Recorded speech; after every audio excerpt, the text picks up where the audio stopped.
I want to get Capone. I don't know how to get him. Want to get Capone? Here's how you get him. He pulls a knife, you pull a gun. He sends one of yours to the hospital, you send one of his to the morgue. That's the Chicago. Well, Elliot Ness had done it, the Untouchables had won it, and Dunbar was dancing with the wolves. The postman defeated the general, while the mariner swam around that water world. We're talking Costner, Tin Cup to Silverado, talking Costner, Bodyguard and Fandango. Robin Hood is making welcome back, everyone. How you doing, Cam? I'm great. You know, Ontario just keeps on getting worse and worse. Yes, it does. But my apartment stays mostly the same. Well, that's good. How about you?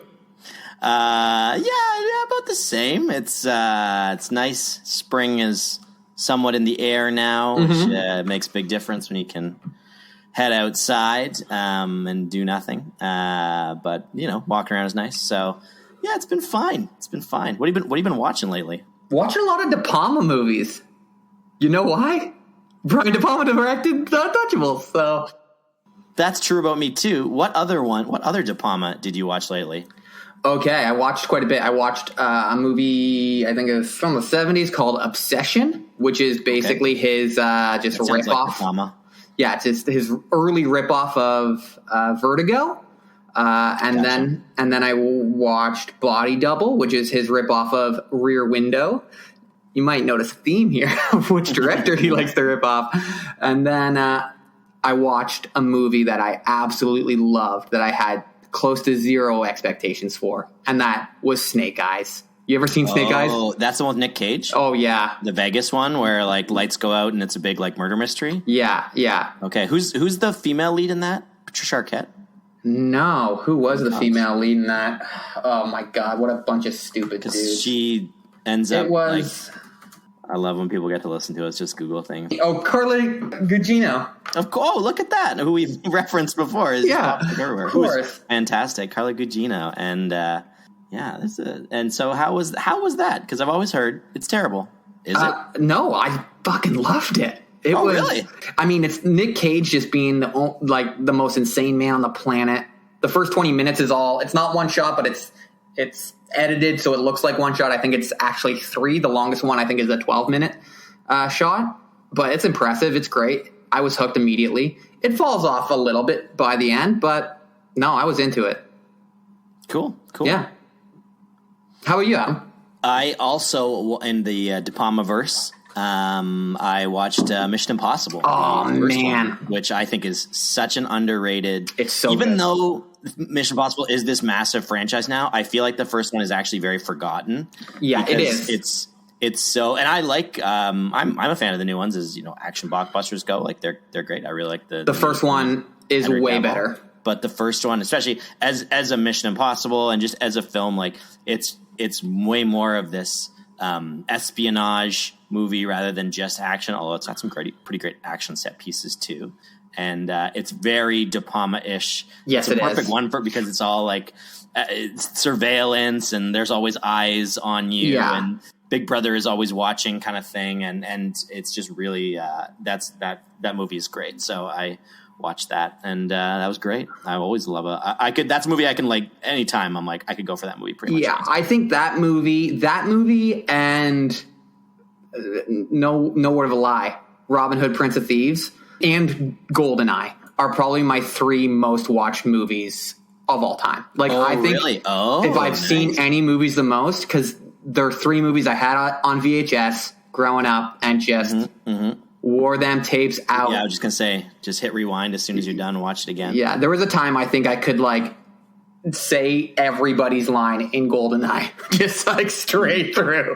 Could just recite the whole movie because I was a loser kid. I think I still have my VHS of GoldenEye as well, and we also had the Robin Hood Prince of Thieves VHS, but that one is long gone. But I think somewhere in the deep recesses of my closet, I might still have the VHS of GoldenEye. Great movies, great one. But here's a movie that's lasted the test of time. The Untouchables. Indeed. I thought you were going to just talk about it. We're just going to talk about a different movie. Maybe we should talk about the movie that we're here to talk about. And we're here to talk about The Untouchables. We always have a good, weird, unexpected entry point. Or maybe just I have an unexpected entry point because I'm an idiot. 1987's The Untouchables, directed by Brian De Palma, written by David Mamet, starring Kevin Costner, Robert De Niro, Sean Connery. Pretty kind of like a career birth for Costner, really. Yeah, this is where it really hits full gear for him. And then really a rebirth in a very big way for both Connery and De Niro. It's hard to think of it that way because... You'd say De Niro too, eh? Yeah, I mean, if you look at his 80s, like, I don't want to say it's not impressive, but from where he was in the 70s and what he was doing after Raging Bull... he doesn't have a hit until this movie. I guess you're right because Raging Bull is 1980, so it really feels more like that. It closed off the 70s. Yeah, here are the movies that he has leading up to this: The Mission, The Mission is good. It wasn't like a smash success, but it is a good film. Well, I think that's part of the reason De Niro is such an amazing movie star is that he doesn't have, up until he kind of became like gangster grandpa in Meet the Parents and Analyze That. He didn't even really have misses. He just had movies that weren't huge hits. So The Mission, Brazil, which is also a great movie. But again, he's playing like a pretty minor character, supporting character. Angel Heart and Falling in Love. That's what leads up to The Untouchables. And then he comes back just with a vengeance in this movie, I think. Yeah. And then Connery had Highlander, which was pretty great. Gotta love Highlander. Yeah. Yeah. It is one of, honestly, in many ways, it's one of my all-time favorite movies. The Name of the Rose. And then his attempt to do Bond again with Never Say Never Again. That's what predates right before this movie. And then after this movie, you're into Hunt for Red October, you're into The Rock, you're into just the 90s that are jam-packed with Connery absolutely killing it. Yeah. Until The League of Extraordinary Gentlemen. Yeah, and then he... instead of The Lord of the Rings. And and I do think that is just like such a tragedy. Of course, Sean Connery having just passed away, like he there was a couple of choices he said that he's like, I don't know what people want, and I don't know what makes a good movie and doesn't. I thought this League of Extraordinary Gentlemen was going to be huge. I thought this Lord of the Rings thing was going to be a bust, and so I don't know what people want, so I'm done. And he pretty much was done from there. Yeah, but he had a great run. That late 80s to 2000 run is incredible. He and Connery and Harrison Ford make Last Crusade my favorite Indiana Jones. Beyond a doubt. Yeah, and of course, so written by David Mamet, which I didn't know going into this at all, which is after I've watched it, I'm like, okay, yeah, it makes sense. David Mamet is just, I mean, we can't even get into it as to people who went to theater school and studied Mamet, and then just as a career trajectory, it's fascinating. As a person, I guess the kindest word I can say is it's fascinating to see him evolve as a person and as an artist. But David Mamet writing this was a surprise for me. Yeah, he's a contentious guy. He seems like a total blowhard in so many respects. Yeah, but I mean, sometimes he just nails it. I mean, there can be no question his contribution, particularly to the realm of theater, but I think film as well. Well, have you ever seen The Verdict with Paul Newman? I have not. Oh, that's your assignment for next. Like, watch that movie, and it's his first. I think it's his first screenplay. It's Paul Newman's. I'm going to say it. Paul Newman's best performance. It's just, it's an incredible movie. Incredible. Out there. The Verdict. All right. So there you go, folks. Check it out. Let us know what you think. Yeah, so the rest of the people involved, we've got Andy Garcia making a bit of a debut here. Yeah, because this is pre-Godfather 3 by 3 or 4 years, and he's quite young. Probably led to a casting for Godfather 3 since Coppola and De Palma were such close friends as well. And you can see a lot of the character in this film of Vincent Corleone. So we got Charles Martin Smith, great character actor. Great character actors, and before, of course, we talked about Dennehy and Silverado, and Charles Martin Smith is truly one of those guys where you go, oh, that guy, incredible actor, kills it in this movie. Yeah, and then we've got kind of rounding out the cast. We've got Patricia Clarkson, who has had a pretty strong career as a supporting actress. The thing I recognize her most for was The Green Mile.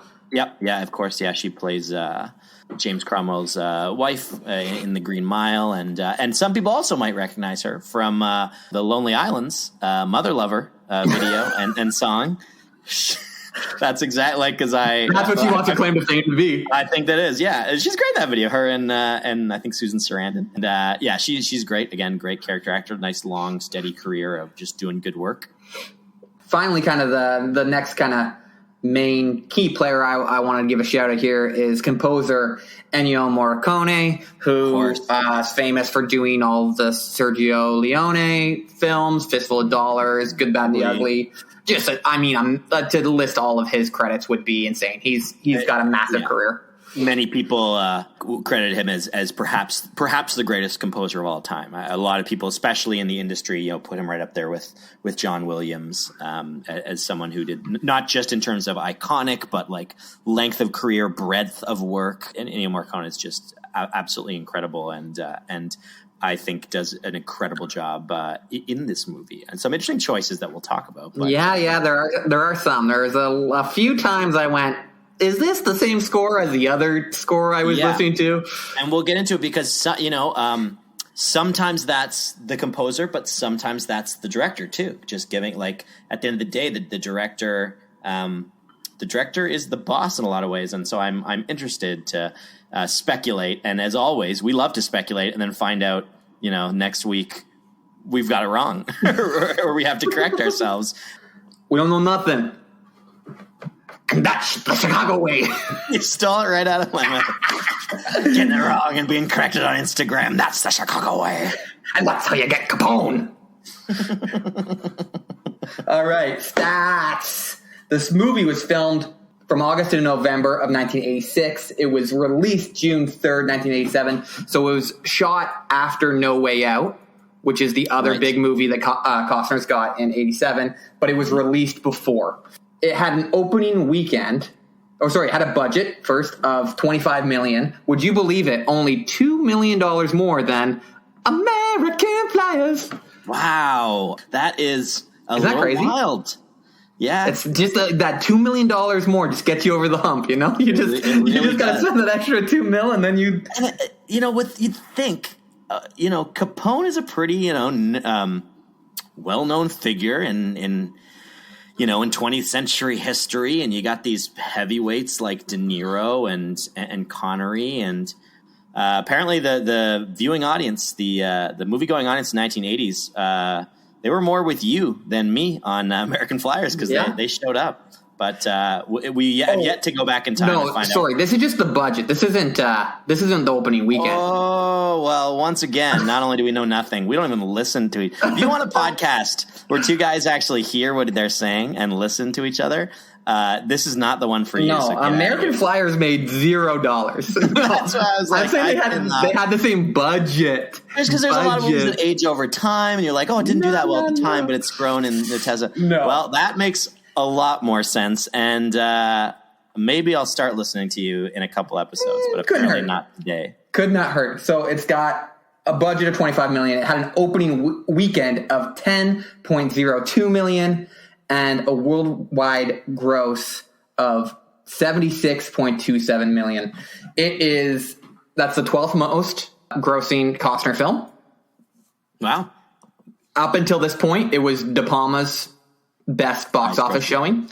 Yep. If you adjust for inflation, it's 8th on Costner's list. And Kevin Costner, on this movie, we haven't really discussed this earlier because he wasn't making a lot or couldn't really find what the salary was for each movie. He made $1 million on this movie. Wow. Okay, so that's interesting because, again, not to try and pull myself out of the fire here, but it is still kind of surprising that the budgets are so similar because, again, you do have the star power. It made sense, everything I was saying, until I realized that I had no idea what I was talking about. The star power, and like this is a period piece. So like the vehicles, the sets. And Armani did all the suits. All those suits are Armani. Yeah, wardrobe by Giorgio Armani. So that is still pretty. I mean, I guess in a sports movie, they had a lot to film there in American Flyers too, but that is still pretty surprising with the cast and the set and the costuming of this, that they are that close. Yeah, budget. Totally.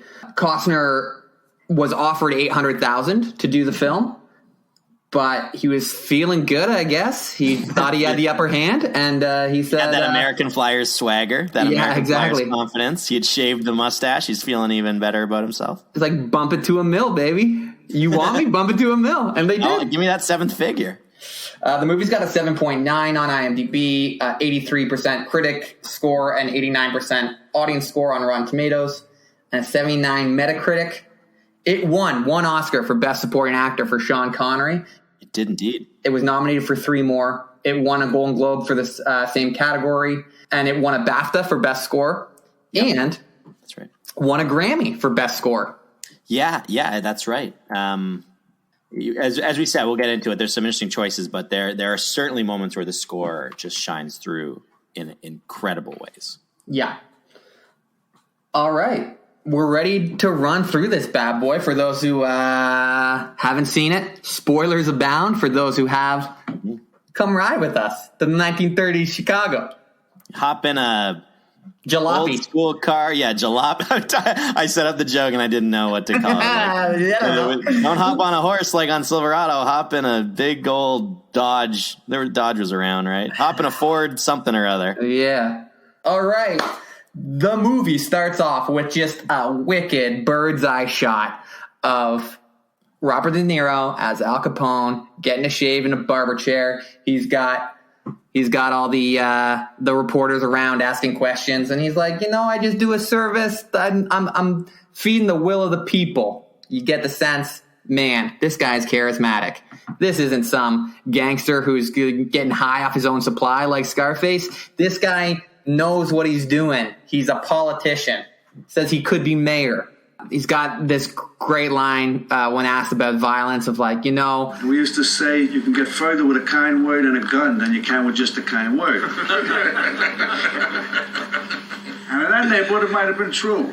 But he says, nobody on my team commits any violence. Why? Because it's bad for business. Cut to this little girl going to run for supplies at the shop for her sick mom. Some guy, I bet he's a Capone man. He just might be. I'm not going to lie, he looks a little Italian. He goes for it. And the first great example in the scene of just incredible use of suspense and tension building within a scene. Just you just as soon as the camera sets establishes, you just know something horrible is going to happen. And we'll revisit that because that is truly one of De Palma's great strengths is building tension. Yeah, no doubt. So guy's kind of shaking down this bar owner, not bar owner, but shop owner because he's not buying the booze. And so what do Capone's men do? They leave a briefcase. The little girl goes, Mister, you forgot your bag. Wait! Mister, wait! You forgot your bag! It's a bomb, you little girl. What are you thinking? Don't you know you're in a 1930s gangster movie? That's definitely a bomb. All right, now we meet our hero, Elliot Ness, played by who? I believe his name is Kevin Costner. Kevin Costner. He plays the idealistic Elliot Ness. He's a treasury officer. He's brought in to take out Capone. He gives a speech to the men about leading by example and how like there's no more drinking. I don't care if it's harmless. It's against the law. We're going to take down Capone. And he's got a lead on a shipment of Canadian whiskey that's going to be coming in from, I don't know where he got it, some undercover officer, I guess. They do the raid. He tells the tells the reporter, come on in, take a picture of this. And he busts through the doors in a big snowplow. Yeah, as he says, let's do some good. Let's do some good, gentlemen. Man, yeah. This, I mean, we need to talk about, at some point we'll discuss just like the morality of this, what the morality of this movie, this tale is. Yeah, and how it holds up. Yeah. How it holds up. But yeah, he's painted just as the most like Dudley Do-Right, just milquetoast do-gooder that there ever was. And as he's smashing down the crates of these Canadian whiskey crates, what does he pull out? Not a bottle of whiskey, an umbrella. An umbrella that looks like a decorative umbrella, like the version that you put in your drink, like those tiny umbrellas, but a big version. But a big version. Was that a thing? Somebody tipped him off. Yeah, you can't trust these Chicago cops. Umbrella was a thing at all, but it's a great shot where he's pulling out the handle, and the handle truly looks like a whiskey bottle. It looks like the neck of a whiskey bottle, and so even there, again, just like De Palma, just the way he structures scenes and structures the angles and the photography. And even there, you kind of know, you get a sense like he's not going to make a big bust early on. No way. You know, they clear this thing, everybody runs. There's the maple leaf is all over these crates, and you think, okay, well, maybe he really has it. And of course, it just ends in it's a perfect setup. That not only is it a bust of a raid, but he's come into this police force as an outsider, and now he's looked at as just a total buffoon, even more so than he had no buy-in from the officers at large before, and now he's got made front page news for all the wrong reasons. Yeah, all those reporters that are in Capone's pocket are happy to make this guy look like a real rube.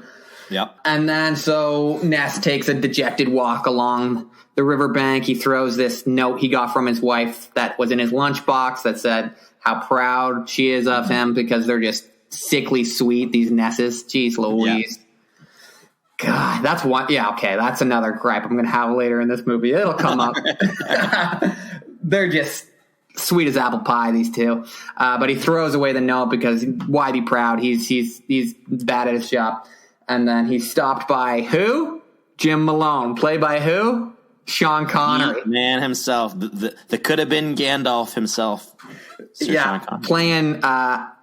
playing Irish beat cop, Jim Malone. And you know what? People, might want to complain about his Irish accent because it's definitely still Scottish.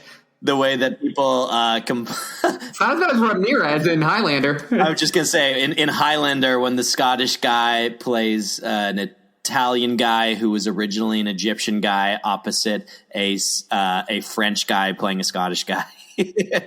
That's Highlander for you. It all works out in the wash. And if you've ever seen Hunt for Red October, his Russian accent is also chef's kiss. It's just, I just love he's Sean Connery. He doesn't give a shit. It is way better, particularly after this movie in the 90s, that he just doesn't go for it at all. Like he just, in Hunt for October, like he is a Scottish guy. And that's, because then you just. Driving a Soviet sub. Exactly. Yeah. You accept it. You move on. You might make a joke about it the first time you see it and turn to someone and say that, and then you never think about it again. It's better to then just go all in or go all out. I think the only reason it's super noticeable in this is because there's that Mike cop, he's the constable or something. They never really say what his role is, but he is Irish. He's doing an Irish accent. And you're just like, what are you gonna do? But yeah, so they've got, this is a great little first scene between them. Connery kind of stops Ness for littering, saying, well, why do you litter? And then he stops and notices he's carrying a gun. And Ness is like, I'm a Treasury officer. And Malone is like, okay, fair enough. Just don't litter. It's like, what kind of cops do you got here? Wait a minute. What the hell kind of police you have in this goddamn city? What do they teach you? You just turned your back on an armed man. You're a Treasury officer. Yeah, how do you know that? I just told you I was. Who would claim to be that? Who was not? Who would say they're a Treasury officer? Because he doesn't show him a badge or anything. He just says, I'm a Treasury officer. And Malone goes, okay. And particularly walks away and as Elliot Ness notes, turns his back to him. So Ness is sort of like taken aback by this, of course. Yeah, it's a great little scene to show. Just like, there's that vet who just knows the ropes, can kind of eye someone up, know exactly the threat and everything. And then there's the guy who's the idealistic cop that wants to do everything by the books, that has no street smarts. Yeah, exactly. The brash, in many ways headstrong up and comer, and of course this also sets up kind of a recurring line in the movie where he's learning all these lessons from Sean Connery, and Sean Connery in this scene tells him I think he says, "You're going home alive tonight, which means you did your job." Here, and he says, "Here endeth the lesson." And so there's a few times that, of course, then that will come up again later, where he immediately kind of slides into this role of that sort of the wise old owl who knows the ropes and is giving Costner what he needs even before he knows that he needs it. Yeah, and then next, kind of like the last scene of this first opening act, we've got Nessie's kind of going back into the office, and he overhears the other police laughing at him, saying, and then he said, "Let's go do some good." And then they've put up all the headlines of him looking like a dope on his door. On the door of his office, on the door of his new office. He's like Ronnie Dangerfield, he gets no respect. No regard. And but who's waiting for him at the office? It's the mother of that bombed out little girl. Yeah, that's super dead girl.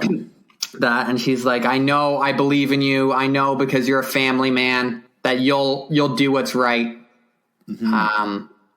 And Costner, we saw earlier, he's got a daughter just about the same age as that little girl. So it's a couple times echoing of his family life, and the people of Chicago will come up. Mm-hmm. It's not the lightest touch. It's as we talked about, Brian De Palma is really, really great at keying into suspense and just an idea of paranoia and of surveillance, and of the Brian De Palma is the sweat, is the hair on the back of your neck standing up, and then you have David Mamet who goes into intense subject matter of all kinds, and social commentary, and so you have kind of those two paired, but then you have, and I think rightfully as a story structure piece, this movie, you do need to have who is Elliot Ness as this man back home, and it works to juxtapose his home life with his work life and the danger and the threats. That all works, and it works really well as well for the character development that we'll see over this. But because you have a director and a writer who I think are just like the let's have the quaint family life that's a plot point. Neither of them are really talented at knowing how you do that in a way that isn't super contrived. So the weak point that we're seeing right now, and maybe one of the weakest points through the movie, is the execution of the family dynamic and the relationship, not because of the actors. Patricia Clarkson is great. Kevin does a great job playing the family man. As we know, he knows how to do that really well, as we see later in his career. But this is like the beginning of that. This is like him. Yes. This is them. This is definitely like a new Hollywood presentation of like, here is our, especially like thinking like 80s Reagan America. Like, this is our like born and bred, good, wholesome family dad. And it's like what he will be able to mine quite a bit for the rest of his career, that like a lot of American other, especially coming off of, the actors of the 70s, the Pacinos and the De Niros and all the people who were the biggest deals up until now. It's like, this is a total departure from that. Yeah. That's a really good point. This is probably the birthplace of him being that all-American father figure. Whereas last episode we had American Flyers kind of I'm using air quotes here, celebrating the success of Reagan era Americana in terms of like culture and drive and industry and athletics. We're getting that Reagan era of what is that the quintessential father figure in the nuclear family, and you are seeing that here. And again, I think that it's like as a plot point, it really makes sense. The execution is just very lacking, and I think that falls a lot. I think that falls a lot to Mamet and De Palma. Not really. That's not the stride that they know how to hit well. I mean, we'll talk about it throughout, but for De Palma, it's in so many ways, it's like quintessential De Palma, where you're like, man, this guy is in the pocket, but it's also him severely tapered down to be like, okay, this is your true Hollywood. This isn't gratuitous. This is like, and it's interesting it's interesting to even hear certain reviews of this movie, we'll talk later, that talk about like it's violent, it's brashy, and you're like, by today's standards, it doesn't feel that way at all. Or by any other De Palma standards, it doesn't feel that way at all. Yeah, exactly. But yeah, let's keep moving on. All right. So yeah, we've talked about Act 1. As we move into Act 2, we have Elliot Ness, who is just, kind of, again, to his character's credit, which I think this is great, realizes, man, I'm in over my head here. And I don't have the buy-in of the police force. I don't really have anybody on my side. So he goes and finds Malone, Connery's character, and goes to him at his house, at his apartment, asks him to sort of join this squad, join this crew, because he needs people who can be trusted. And he looks at him, and this is a cool kind of I think a great piece of the script where he recognizes the way that Connery is a great cop on the beat, and he recognizes he doesn't need to be threatened by this guy. He can turn his back to this guy. Elliot Ness recognizes this is a good cop. And so they immediately have a rapport. This is the first time we really get to see just the really great chemistry between the two actors. Yeah. So he asks Malone to join his crew. Malone pretty much right out the bat says, there's no way in hell that I'm going to join this. And he said, I got too old and I'd rather stay alive these days. And he says, there's a reason that I'm this. Why do you think I'm still a beat cop after all these years? Why do you think I never rose through the ranks? You don't want me. And so it's just a great seeing them together in the house. It reminded me a little bit, which we'll get to in a couple episodes, of the scene in Field of Dreams when Ray Kinsella goes to see James Earl Jones. And to come with him. And again, they're not mirrors of each other, but just great scenes of that I think did really demonstrate the incredibly strong acting. Where you just have two opposing forces that are just trying to persuade each other in a really brilliant, creative way. Yeah, I love that we see Costner too, because this is also this is bread and butter Costner. We've talked about how charismatic he is when you kind of see him flailing a little bit, and he's not goofy, but he's you can see he's a little hapless. He never totally plays, even when he's playing hero Elliot Ness. He's not okay, now I've got to just be tough, upper lip, strong jaw this whole time. And you can tell he doesn't really know what he's doing. It's kind of desperate to go hey guy I met on the beat, could you join this task force with me? It's me and you so far. And I love when Malone asks him why, and he's like, but why should I though? Because you're a good cop. How do you know that? You told me. You told me. That's how I know. It's yeah, right. You haven't really done your due diligence, have you, Ness? So he rejects his offer. He says no. And then we have Wallace, who arrives in Ness's office, and Wallace is an accountant who has been sent from the bureau to help with the investigation. And he comes in, I'll say, guns blazing, with a lot of ideas and a lot of evidence, because he's looking through all of these tax returns in year after year, and he's recognizing that Capone hasn't filed taxes in years and years and years. And of course, Elliot just kind of laughs this off, saying we're going to finally nab Al Capone on tax evasion. It's this booze runner and murderer and mafia head. We're not going to get him on that. So he kind of just dismisses him out of hand. But it's a great entry point for Wallace. They don't have he's not rude. He's dismissive to the idea, but he's not rude to him. And there's something very just likable about Wallace right off the bat. He's honest. We see that as a character. He's smart. Even for those of us who haven't studied their history and don't know how this will come back around later, we know he's a good guy, and he's someone, especially in a force that has in a police force that has been antagonistic towards Elliot Ness. We see at least, okay, here's somebody who can be an ally, if not a friend. This is where Mamet is good and just economic good writing.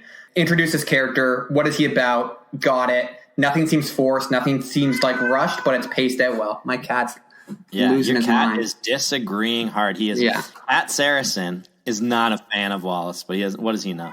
That guy knows shit about movies. He's going nuts over there. Yeah. Man. We had our 6-year anniversary with him yesterday. Yeah, he didn't get me anything. Yeah, it looks like he really took it to heart. Yeah. And then Malone is kind of waiting by the office for Ness. Mm-hmm. Wants to do a little talk. He's maybe done a little soul searching there, that Malone, and they have maybe one of the most iconic scenes in the movie, at least those two together. Yep. I mean, if you're remembering a quote, if they played the Oscar, the real Sean Connery, this is the scene probably that they show. Yep. Cat agrees. Cat Saracen agrees. Cat Saracen agrees. Yeah. So he takes him to a church. And you can see he's flipping it back on Ness here. He's interviewing him. He's saying he knows, hey, if I'm going to get into this, we've got to be able to go all the way. And really, when he's saying that, he's not just asking, are we as a squad going all the way? He needs to know that Elliot Ness as a person is willing to do what he needs to do. Because as he said, which is great. It's just like it's not like he's a guy who said in the earlier scene, like, I'm worried about staying alive. And then all of a sudden, for no justification becomes just like completely selfless. He's like, I don't want to get killed. Like, I don't want to get shot doing this. So if there's a chance I am, then it damn well better be worth it. We better take him down. And so he says, you better go all the way. And he's got to do it the Chicago way. And of course, this is they bring a knife, you bring a gun. You want to get Capone? Here's how you get him. He pulls a knife. You pull a gun. He sends one of yours to the hospital. You send one of his to the morgue. That's the Chicago way. And that's how you get Capone. That's the Chicago way. And they're just like the great line too is like, what are you prepared to do? Everything within the bounds of the law. And then what? Yeah, like so good. Which is great. I mean, very. I think we've changed a bit of our views on rogue policemen and how great that is. But just a great scene, just great setup. I think this is where, particularly, I noticed the photography in the film really start to shine. These shots of them kneeling in the pews, talking to each other, and sort of the cathedral as the backdrop, and it's just a really, really beautifully created shot. And so they make a blood oath. Connery shows Ness his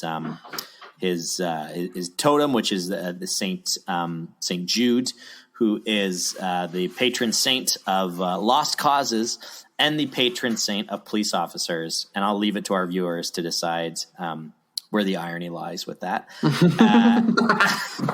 doubt.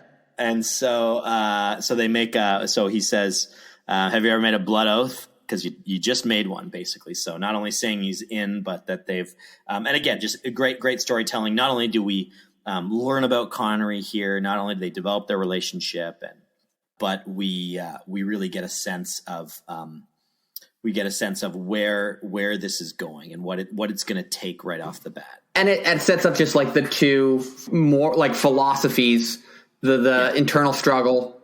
You got Dudley Do-Right, Elliot Ness, who's clean as a whistle, and then you got the guy who's prepared to get his hands dirty. Yeah.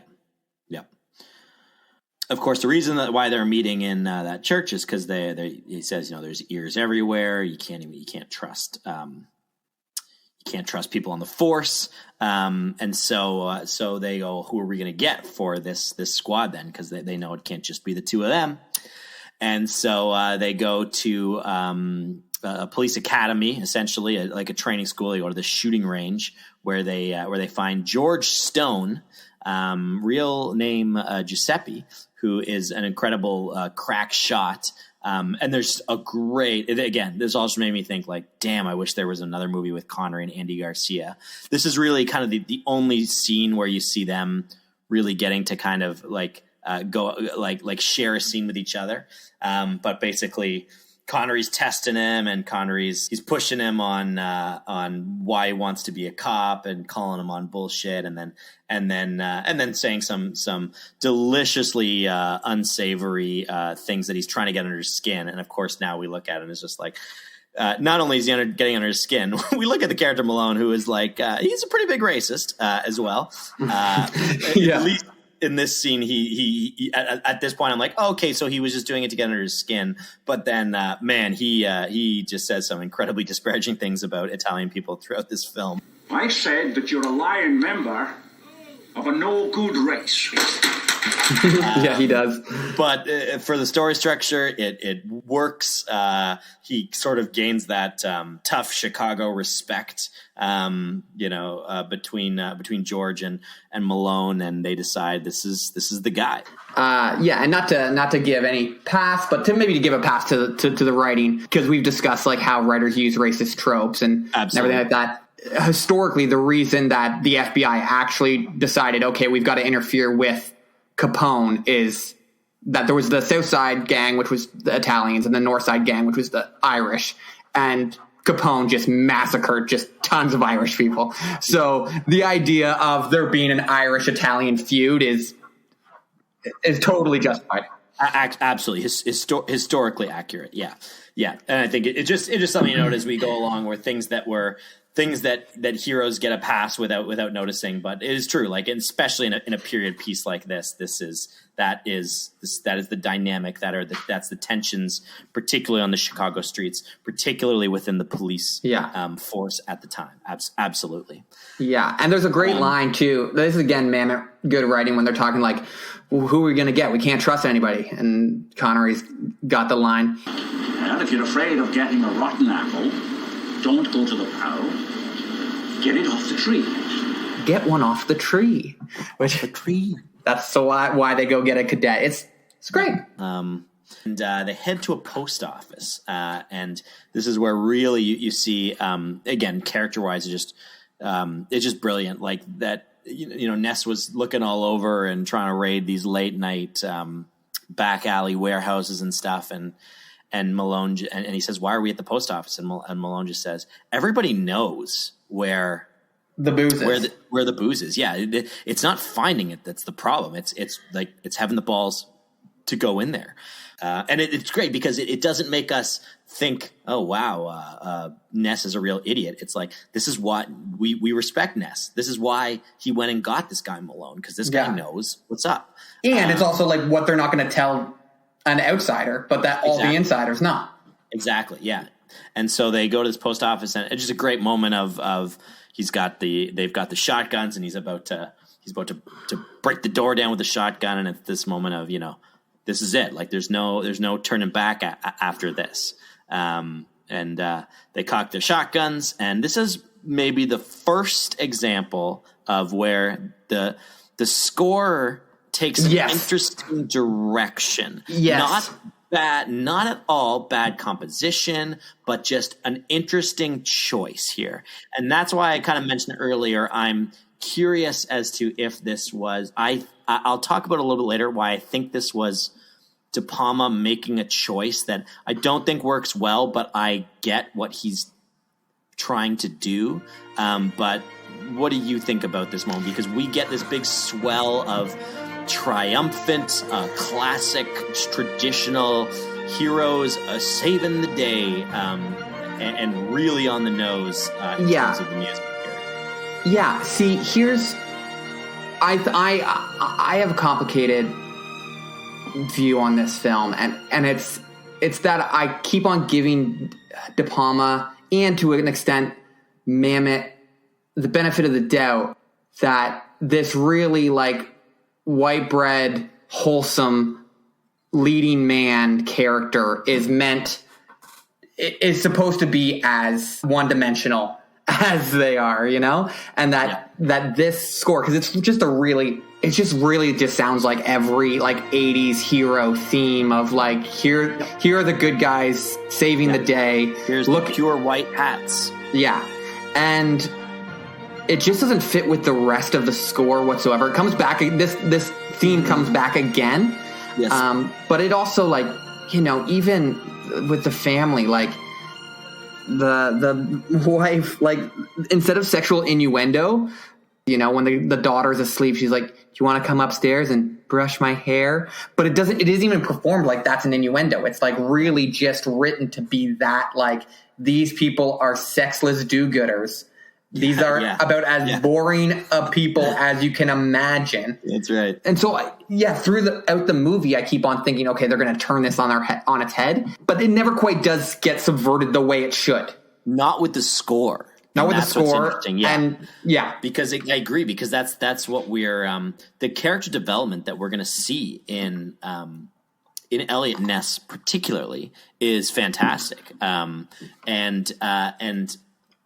And everything is earned, and it's choices that get made towards the finale of the movie. You look back and you go, okay, this makes sense because of the situation and the characters and what this man was driven to and what this man experienced. And so I agree. You look at this and you go, okay, they're playing this now so that they can kind of lure us in and then and kind of then hit us from the side when they turn it upside down later. But music wise, they don't do that. This theme recurs multiple times even after this character development. We're looking at characters here who are these shades of gray, of course, where you see that from Malone. You get that sense even from Stone right at the start, and the development of Elliot Ness.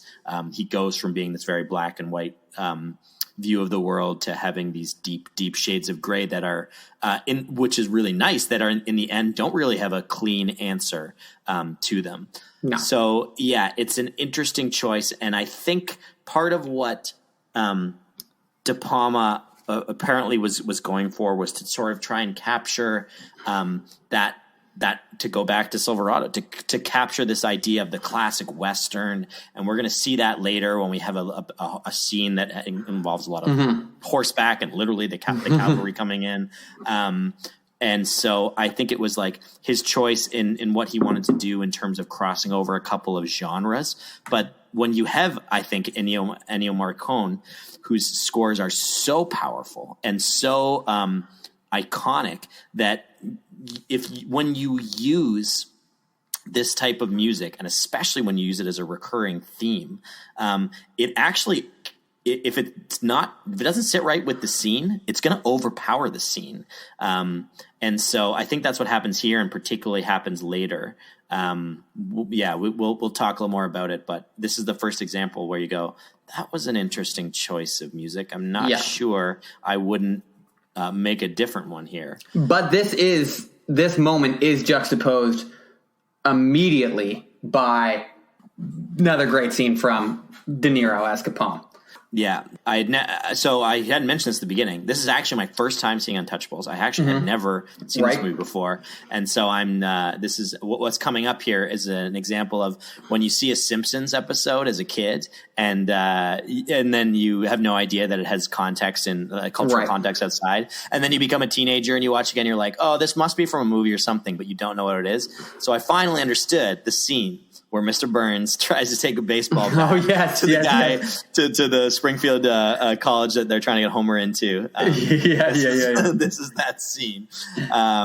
Incredible scene. Capone is giving a speech to all his lieutenants. A very, very Godfather-esque, big, giant circular table. All the men around the table. There's an air of the respectability. You know, Capone is talking, and they're agreeing. Yes, they're in line, but also you see that this is a wide network, and of course we see the fella who was in charge of the post office whiskey distribution center, who got the butt of a shotgun into his gut. I guess not arrested, right? Like, I guess not.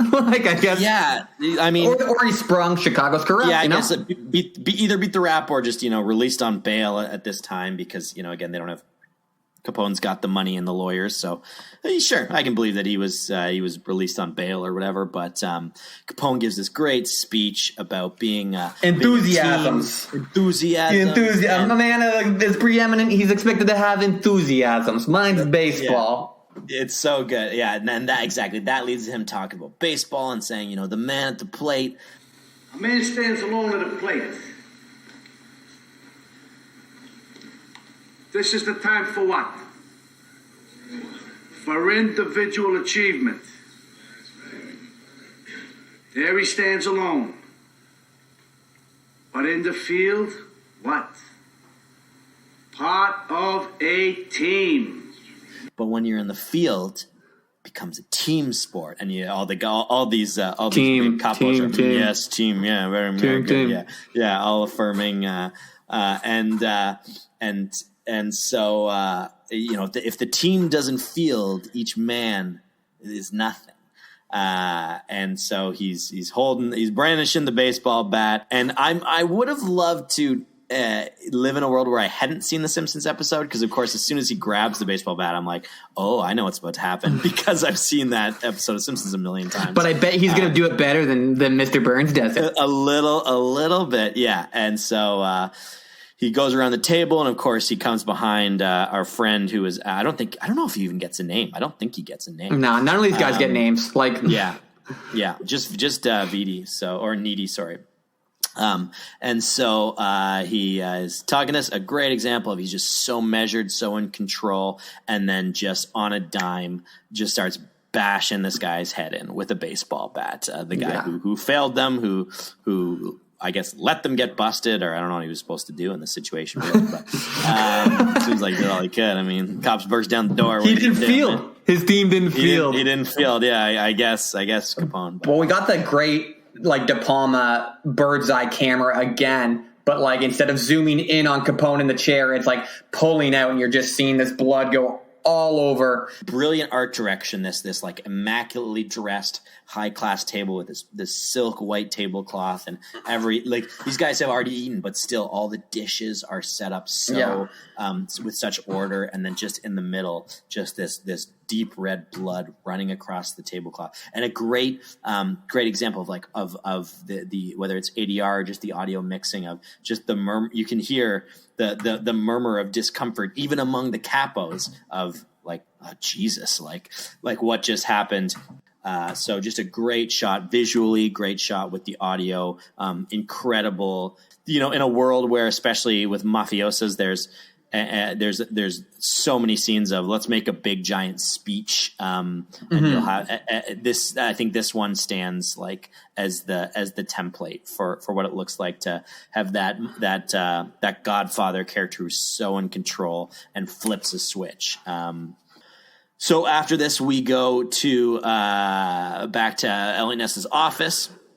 We've at this point we've got George Stone, of course, who's with them, and Malone's with him, and we have recruited Wallace. Oscar Wallace was at the bus stop. Yeah, he was the accountant, and he's now, even though he's Ness is already kind of out of his depth as a treasury officer, and now he's recruited as accountant. But Wallace he picks it up real fast.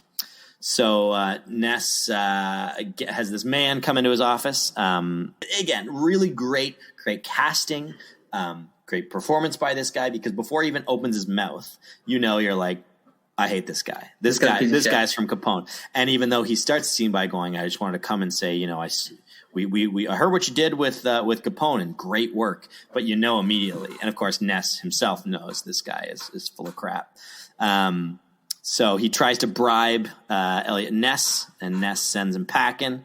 And he's like, "What are you, Untouchable?" Exactly. So we get the name of the movie. Yeah. Because this man can't be bought. Because this man is untouchable. When he's walking home, Elliot Ness, I think this is the first time we meet Frank Nitti.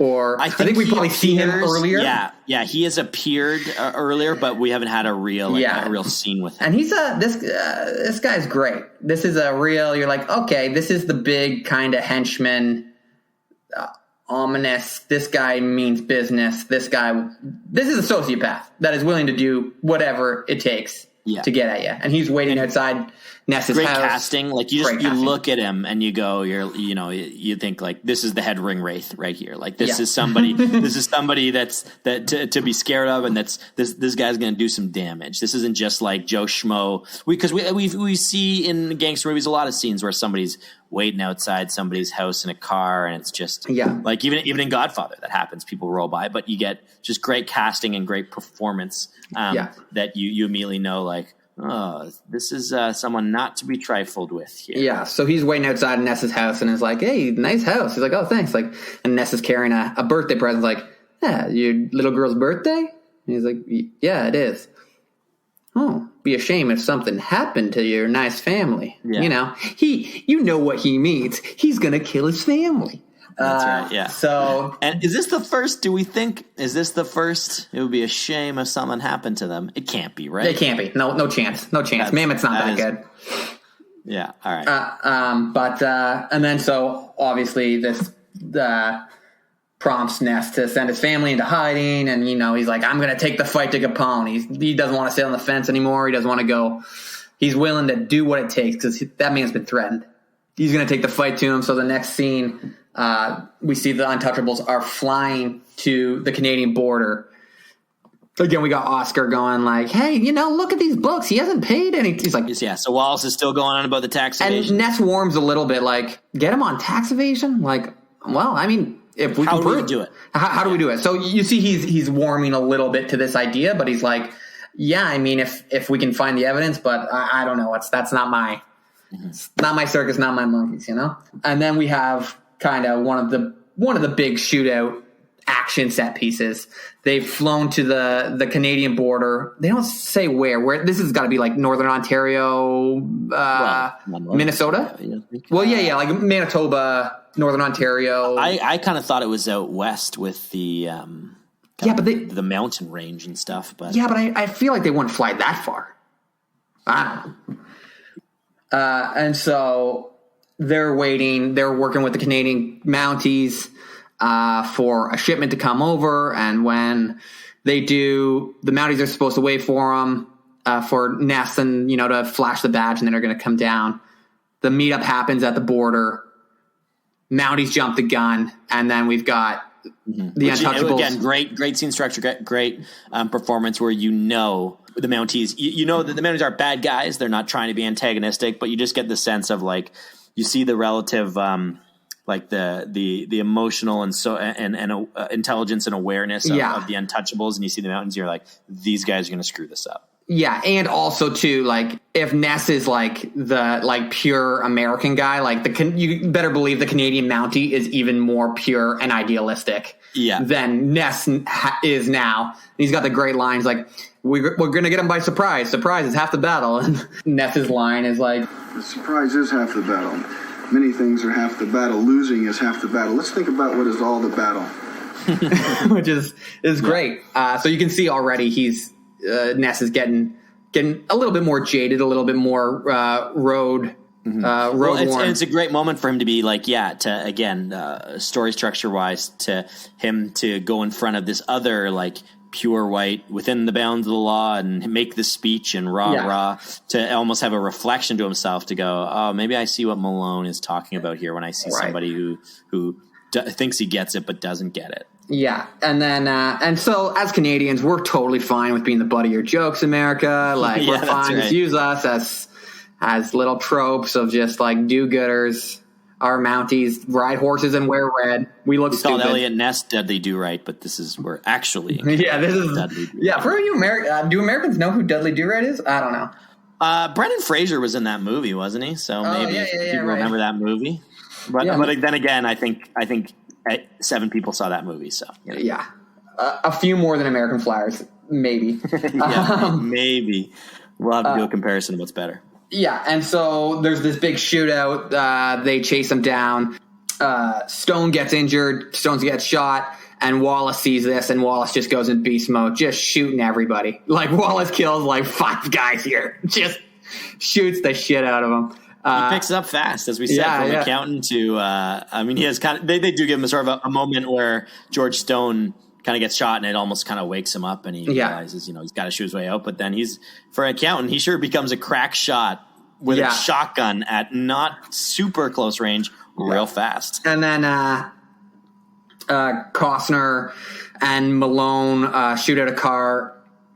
There's clearly like one of the guy running the thing, the capo of Capone, Georgie boy. He runs off. Malone catches him, and Ness chases down this other goon, and it leads to the goon like hid out in a cabin, and Ness, using his smarts, catches him kind of like off guard. He's got him. He's like, hey, hands up, don't move. And then, of course, the goon draws on him. So Ness is forced to murder the man, which harkens back to Malone earlier. It's like they'll kill you if they get the chance. So be the first one to draw.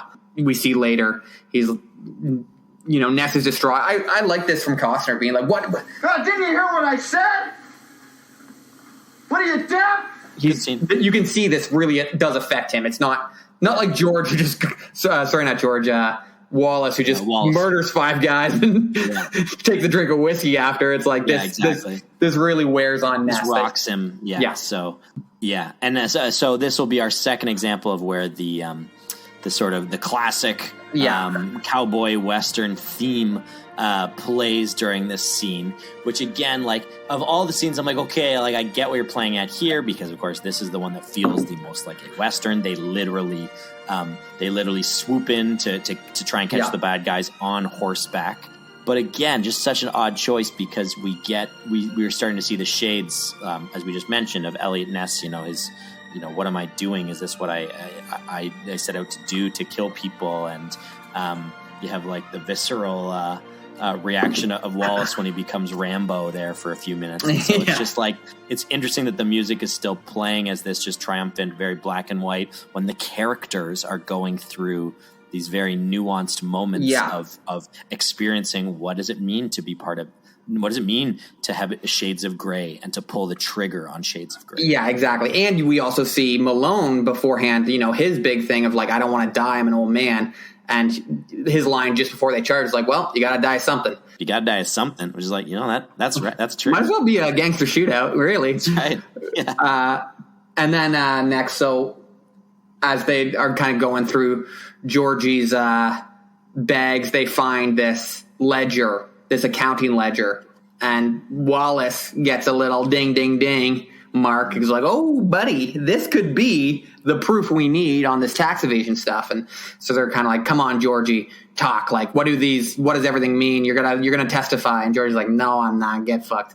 And and then we've got just Sean Connery just bossing up, just goes outside, and he takes the corpse of the body that Costner killed. I guess Georgie didn't see it, and he kind of like throws him up against the wall, up against the window that Georgie can see. He's like, come on, you're going to talk. What's in that ledger? Talk. And he's like, puts a gun in his mouth. He's like, what's the matter? You can't talk with a gun in your mouth?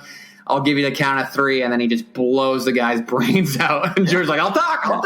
Yeah. Great scene. And you can see everybody is rattled by it. And the Mountie's like, yeah, I don't approve of your methods. Yeah, you're not from Chicago.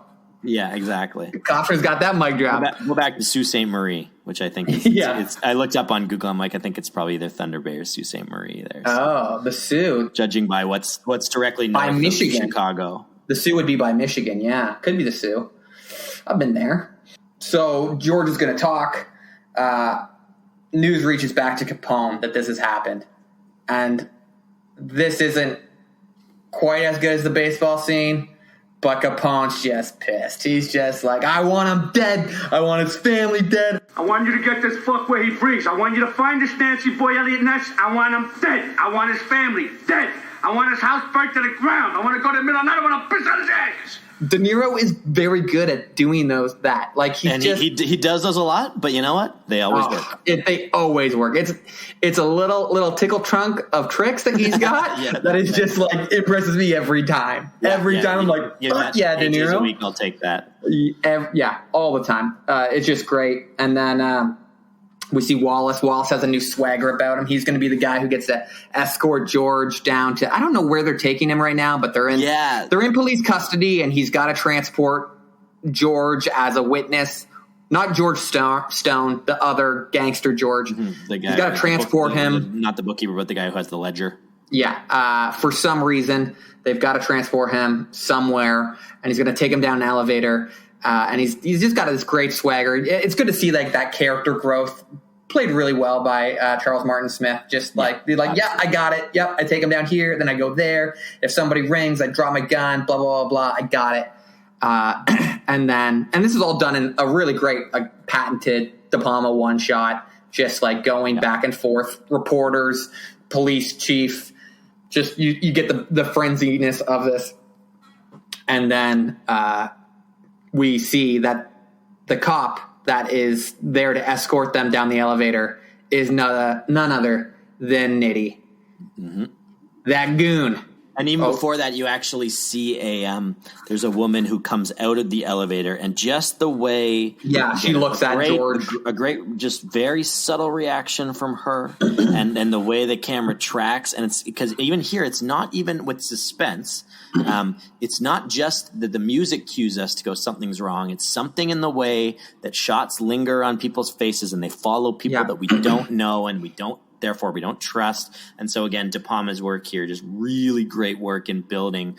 Immediately you're, I'm sweating. I'm so worried for Wallace right here. Yeah. As soon as that happens, where I'm like, my God, he's going down an elevator. And even simply too, when George Stone and Elliot Ness are walking, he's like, oh, they took him down the freight elevator? He's like, yeah. He's like, and Costner just kind of does it like, oh, okay. Like, doesn't think too much about it, but it's enough to set into your head, oh, that's weird. Yeah, something's wrong. Something's off here. And, of course, Nitty draws the gun, shoots George, shoots Wallace. Costner hears the gunshots. They go chasing. They see in the elevator. It's written in blood, touchable. Great. Great, beautiful. That's about as gratuitous, not as gratuitous, I guess a little bit, but that's a little flair of gratuitousness that we get from De Palma. Yeah. I think if he was off the rails, he'd do a lot more of it here. But it's just great. And Mike, who's that Irish constable, I guess, says to Malone, hey, maybe keep your head down, get out of town for a little while. We're into it. We're in the shit now, bud.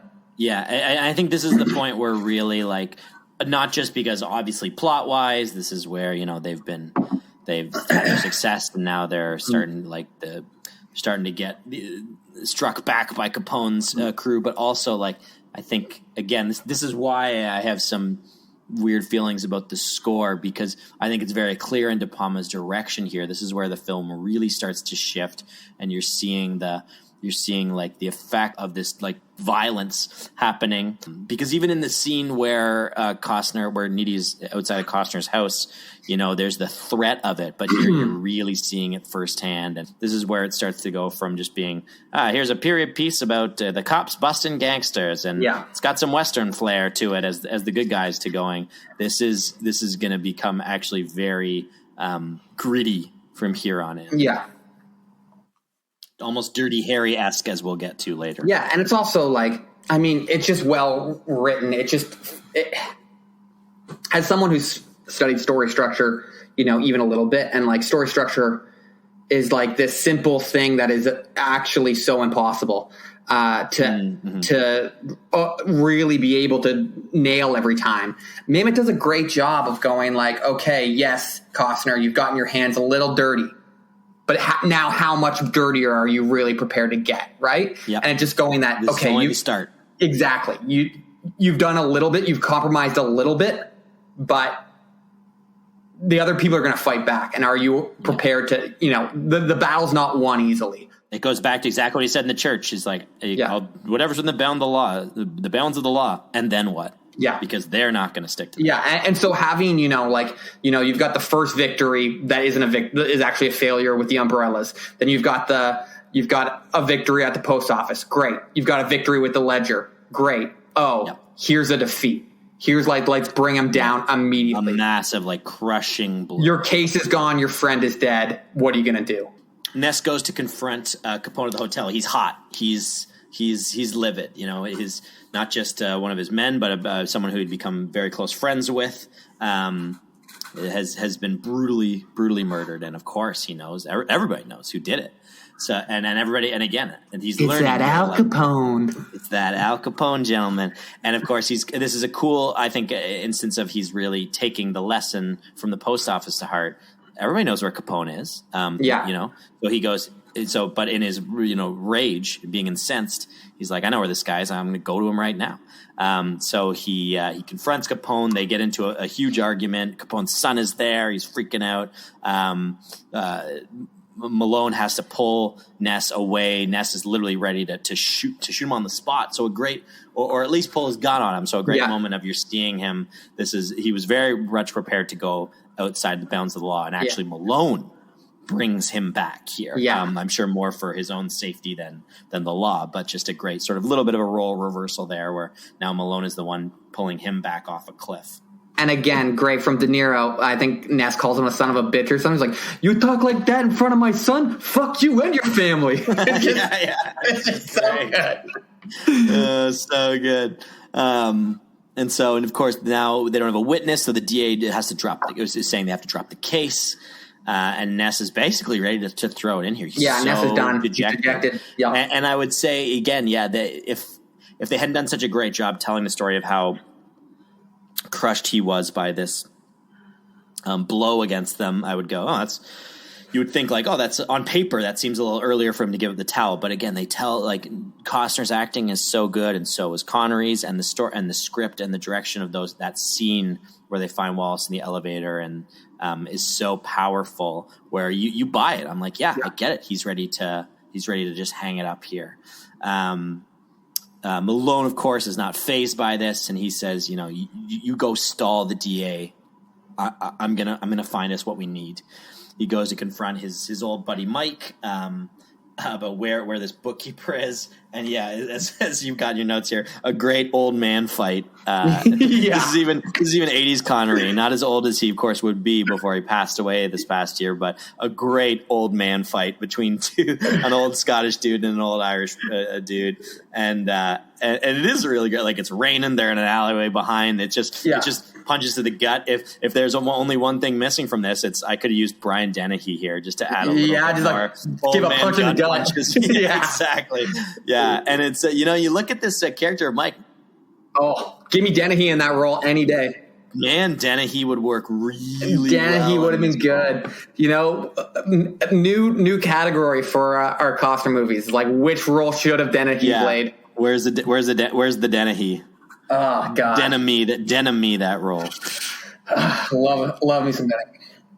From Mike's perspective, it's great because story-wise, you're like, you get it. Like, Mike is trying to go out of the way. He is kind of putting his neck on. Yeah. He is the informant, right? Like, he is the guy giving tips. And but he's like, I'm not going further than this. And Malone is basically says, oh yes, you are. And they get into it over it.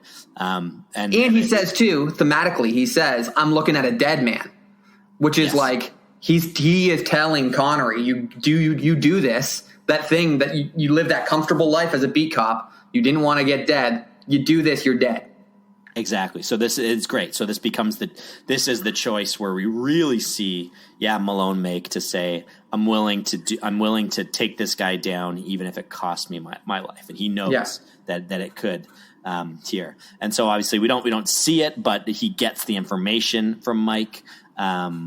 And he says, come meet me at my place. I'll tell you, I know where the bookkeeper is. He doesn't want to say over the phone.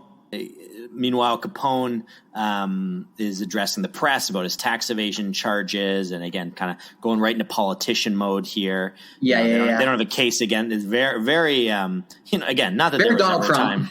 Yeah, very Donald Trump. Not that there was ever a time really where there weren't these kind of pieces of shit politicians. Gaslighting the public and using the press to do it, but very, very relevant. He's got a good line, I think, that comes back. That's a throwback. That's something like, you got an all-out prize fight. You wait till the fight's over. One guy's left standing, and that's how you know who won. Yeah, basically, exactly. So a pure might is right argument here. We go back, and Nitty and one of his goons have staked out Malone's apartment. at 1634 Racine, which we see in a matchbook that he opens up. Obviously, he writes it down there. And this great, again, I think this is the masterclass in tension, and it can almost, I think, come off you would almost maybe find it a little comical by today's standards because they use this POV shot. Yeah, but it's so good. It's so good, and I think especially for this time, it works so well. You have this point of view shot of this goon, not Nitty, the other guy who we don't see his face yet at all, climbing, going to the window, and it's a great little moment as you see Malone pull a bottle of whiskey, breaking prohibition, of course, himself out of, I think, like his bread box or his oven or his little fridge there or whatever. And so he goes in through the window, and these great shots of kind of the camera looking around, and we see just these really almost like a slow version of, the shots like in Alien when the monster is passing by, these shots of the monster passing by and where the monster go. So it's this great, it also turns it on his head where we're worried for Malone because we know this bad guy is this point of view through the camera is creeping up, but we also get this great sense that Malone maybe is in control because the goon is having to look around, go one way, go another way. He goes all the way to one end of the hall, looks back. Malone is all the way at the end. But at the same time, we don't for sure know that he's okay because his back has been turned. We haven't seen Malone acknowledge this guy is in the apartment yet. Eventually, he creeps up, gets closer, and Malone basically just like turns around and he's got the shotgun in his hand. Yeah, which is a callback to what he did to Ness when Ness went to visit him at the apartment the first time. He was at the record player and he pulls the gun. Yes, that's right. That's right. And this is where I just really was just started to get so sad because he pulls the gun on him, but he doesn't just blow this guy away. He basically just tries to like scare him away, and you're like, oh no, like what are you doing? Because the guy has, and a great callback to his line before, the guy has brought a knife. He's going to try and go and stab or cut his throat or something like that. They pull a knife, you pull a gun. Exactly, yeah. But he doesn't follow his own advice where he should have sent this guy to the morgue because then he chases him out of the apartment, tells him to get out of there, which I will say, I was like, what? Of course they're going to come back. Like, what do you think? And I think he does he have a racial slur there? Yeah, he definitely tells this Italian gentleman in unfriendly terms to get out of his house. Get out of here, you dago bastard! Go on, get your ass out of here! And so chases him out, and then goes to the hallway, and you think, okay, well at least he bought himself some time. But then you look and you see there's in his white fedora, white suit. There's Nitty. Pulls the machine gun. Looking great in Armani, Nitty. Looking great in that Giorgio Armani. Yeah, if there's one thing you got to say about Nitty, the man knows how to dress. Maybe the best dressed, maybe the MVP of fashion in this film. Yeah, probably. Nitty pulls out the machine gun and just unloads, like just buries a few slugs, like Santino Corleone at the toll booth level of just riddled with bullets. And I accept what's about to happen because it's great work, but the idea then that he unloads with a machine gun, a Tommy gun, for like that boy dead. At least 12 seconds, probably like 40 bullets. Yeah. And through the power of plot device, Malone is able to drag. He had some wisdom still to impart, Exactly, yeah. And it is a great scene. Like again, art direction. He's dragging his like this streak of blood through as he's crawling through the hallway, and so he's crawling, and at this point we cut away. We get back to Ness, who then is arriving at the house. We can tell some time has passed. He's looking around for him with George, and he finds Malone all bloodied and with his dying breaths. Ness thinks he's reaching for his totem for the St. Jude medallion, but he wants the train schedule, and he's trying to tell him that's where the bookkeeper is going to be. And then he, with his dying words, he asks, with again, he's able to get this sentence out because it's important and it is good. It's well delivered. It is good. Man, there's a lot of bullets that he was able to hold back to get out. What are you prepared to do? What are you prepared to do? The bookkeeper, he's on this train. He's on this train. Are you prepared to do? It's fucking awesome. Like it's exactly. Like it's. I'll take all the like. This is what we do. I'll if you deliver me like a sweet scene, I'll suspend my disbelief all you want. Yeah, and this is an example of that. So then we get to Ness and Stone who go to this train station. This is another. This is the set piece. This is the set piece. This is the assassinations at the end of Godfather. This is, again, very similar. This is the baby falling down the staircase of like Schindler's List, where you can just, the tension is just there and building. And this one, man, they say that in film, the idea of building tension is seen as it's like you're trying to stretch a rubber band and stretch it as far as you can go before it snaps. And the snap is how much can you push an audience to wait and to sweat. And like, I literally was just like holding my head like, man, they're just stretching this out. But De Palma has earned this so much by, even though that scene with Connery had just happened and we've had a couple of them, this is in terms of like the pièce de résistance of this suspense piece of a movie that has lots of suspense. Man, this scene just drives it home for me. The plot, credit due to Mamet, does move at a crisp pace, and like it moves well, so that when De Palma goes, now I want to slow it down and make him sweat, the audience is like ready for it. Yeah, absolutely. To set up what's going on. So they've arrived at the train station. They're waiting because they know that the bookkeeper who they want to testify, they're going to try and get on the midnight train. So they're waiting to intercept him. And as they're waiting, time keeps on going. We see it just static shots of like, oh, is that guy who's also dressed in Armani, is he a gangster? No, he's just a normal guy. There's sailors coming through. You see this a lot in other De Palma films, again, where you look around and you're like, is this the bad guy? Is this not? You see it in Born Identity has a lot of these scenes too, where everybody, you're paranoid that this guy's the bad guy, this guy's the bad guy.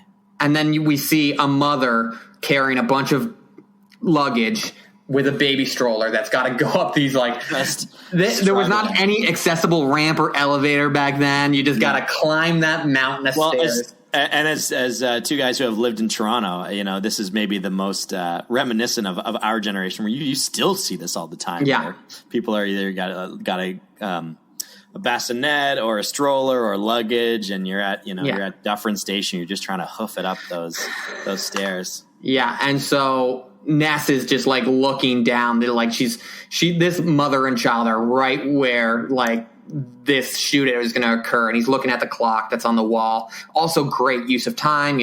We know how much time. That's a great way to add stress of like at 12:05 is the train, and those guys are going to come at 12:05, and it's 12 o'clock now.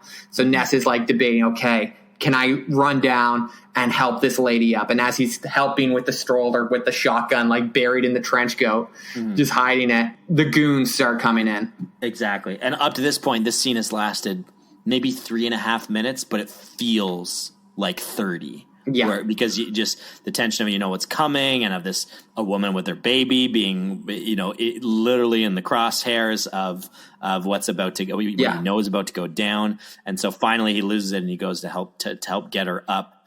And also a callback. Speaking of the kind of heavy hand to the Ness, the family man. Of course, the thing that compromises him. He's just had a new baby son, and there's this like blonde baby boy in the stroller. Of course, that's like the metaphor of like torn between these two worlds. What is he going to choose? And you know what? He gets that stroller up to pretty close to the top of the steps before the goons come in. He's so close. He's literally on the last step. I'm like, just push him out that revolving door, right? Yeah. Just pass him off to his mother. Like, it's okay. You don't got to take them all the way. You've done well. You don't have to let go of the carriage to shoot a guy with a shotgun. Yeah, exactly. Which is what he does. Pull it backwards instead, because that's exactly what happens. So in the, angel on their shoulder, family man, devil on the shoulder, gangster, murderer, he chooses the devil, and he's just going to shoot the shit out of these Capone dudes. Yes, but although I will say, I think part of what's going on there is he knows, like, Capone's men notice him as well. So he knows whether he pulls this or not, they're about to start shooting. Yeah. And here's the mother and here's the baby. So I think a little bit too is I do agree. I think if he could have just yanked back on that carriage behind him instead of just letting it go. I mean, hey, but you know what? Once he lets it go, the mother also tries to move past him, and he just shakes her off. He just face bombs her out of the way. It's so good. To be fair to Elliot Ness, you and I have not been in this situation, and I imagine it's probably true. Pretty hard to think in the moment, but also just yank that carriage back, man. It would have saved a whole lot of grief here. Yeah, and also too, it's because he kind of gets to a landing, but then there's 4 more steps up to the next landing. Just leave that kid on that first landing. That would have been good. Throw that baby into the arms of its mother and tell her to run for Dodge. Yeah. It all happens pretty fast. Well, except it happens in slow motion. For the audience. Not the scene takes another 4 minutes, which you love, but you see just that carriage coming down and is just falling in slow motion down the steps. And George Stone has heard word, the gunshots. He's come. We see him take out a guy at long range because he's a crack shot. We remember he's a crack shot. Indeed, yeah. That one guy that was the dude with the knife in Malone's apartment, who's kind of the guy at the end. He just shoots a bunch of sailors for no reason. There's a lot of dead. There's not a lot of dead Navy men here. And they start shooting at the carriage for some reason. What? Yeah, it does. Yeah, now you say that, it does seem like they're going out of the way. That baby could have a gun. He could be he could be an untouchable. There's a couple guys that get shot that how are you not prioritizing your bullets? Elliot Ness is right there. That's the guy. But more bodies make for a better movie. That's how I always.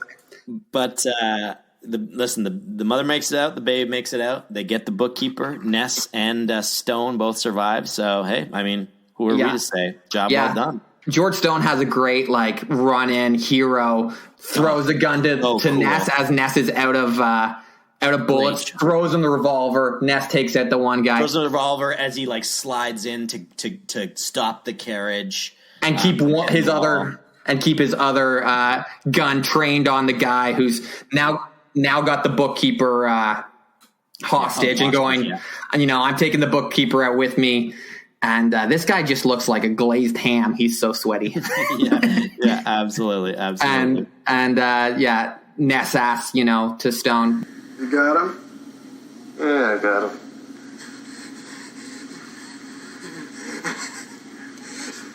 One! Take him. 2. Boom. Dead. Yeah. They got the bookkeeper. That's the movie. That sequence, that scene. Yeah, that's definitely the crowning sequence of the movie. So as we head towards the end here, we're getting into sort of the final movement. So the bookkeeper, of course, because he's seen that Capone's men are gonna kill him anyway, so he says, "Well, I might as well get some protection from the police and the city."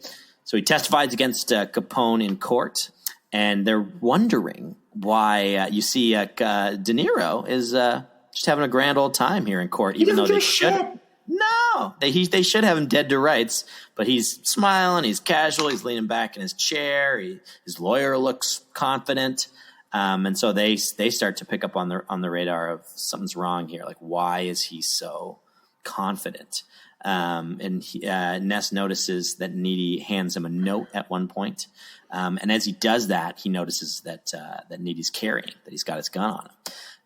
And so he gets the bailiff to escort him out and empty his pockets, but then Needy's able to show not only has a gun permit, but he has a signed note from none other than the mayor of Chicago.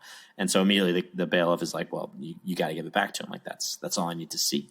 He's allowed to carry this. Extend this man every courtesy, the note says. Yeah, exactly. So the mayor might be corrupt. I think this mayor's corrupt. Mayor of Chicago? Get out of here. No way.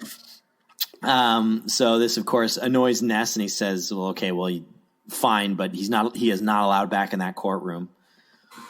And so Ness goes to light his cigarette in his frustration with Nitty's matchbook that he just emptied out of his pocket, and he sees inside the matchbook 1634 Racine, the address of his now dear departed friend Malone. And of course, he realizes right away this is one of the men who took him out. Yeah. So again, a great sort of just, this is a very short scene. So this is an example of like, you can build tension instantly too. Yeah. Where as soon as he looks at that, I don't even think they do in slow motion. He just kind of looks at it, looks up, has the moment of revelation, just turns to Needy and says, 1634 Racine, I had a friend who lived there. And there's I think it's just one beat of then they look and they both know like what's about to happen. And Nitty is able to, I think, kind of throw off the bailiff or get a gun on him soon enough. I think he shoots him. I think he shoots him in the shoulder, and is able to get away. And I'll let you take it from here, but in hot pursuit goes Elliot. Yeah. So Ness chases Nitty. Nitty's like running up the stairs, shoots a couple more people on the way up. We've got this great rooftop chase. They're ducking and hiding along the rooftops. And eventually Nitty finds a rope, and he's going to try and climb down. But the rope doesn't go all the way to the ground, and he can't smash through the window. So we see, Shot looking up at Ness, who's got the gun trained on him. And we know that he could just take out Nitty right here. This is like the big conflict. Is he going to shoot this man in cold blood? And he, holsters his pistol and helps him climb up. And Nitty's like, your friend Malone, he died like a stuck Irish pig. Think about that when I beat the rap. And then Ness just throws away all his morals just while he throws this guy off a roof. Hey!